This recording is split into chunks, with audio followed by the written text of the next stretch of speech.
Hello guys, and welcome to the new video. Now here we are looking at a few clips with Cogwheel, and we're going to actually break them down. Now the first thing I'm going to go over is the mortar placement. If you notice here, I'm shifting and placing it.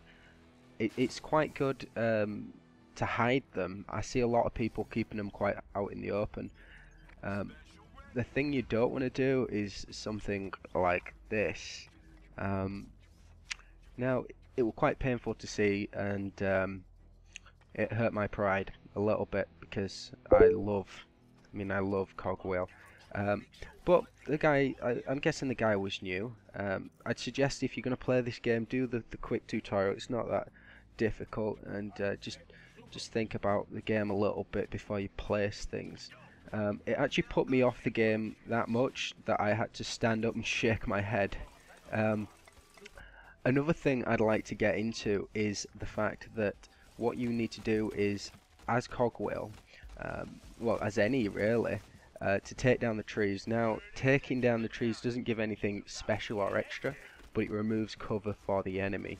Now, if the enemy do advance and they get to the second cube, at least they won't be able to hide around them pesky trees. Another tip I'd like to have for you is also remember your cannon. You can always right click the cannon, and that does short burst damage, short range damage, sorry. Another thing, if you see here, you can actually see the tip of the radars and spawn points.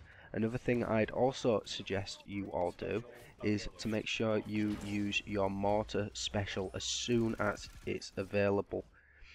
The reason why a lot of people block in like this and put them so close, I don't quite understand it, because that just leaves me the option to dig in and lock myself in there, meaning that it'll take you a lot longer to get me out. As you can see here, we are taking down dark blue blocks.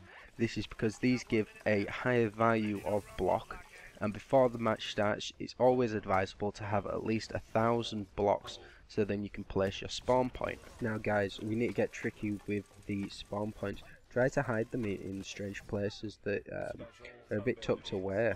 It does cost 500 more to place the second spawn point, so try to really utilise as much as you can on that first one.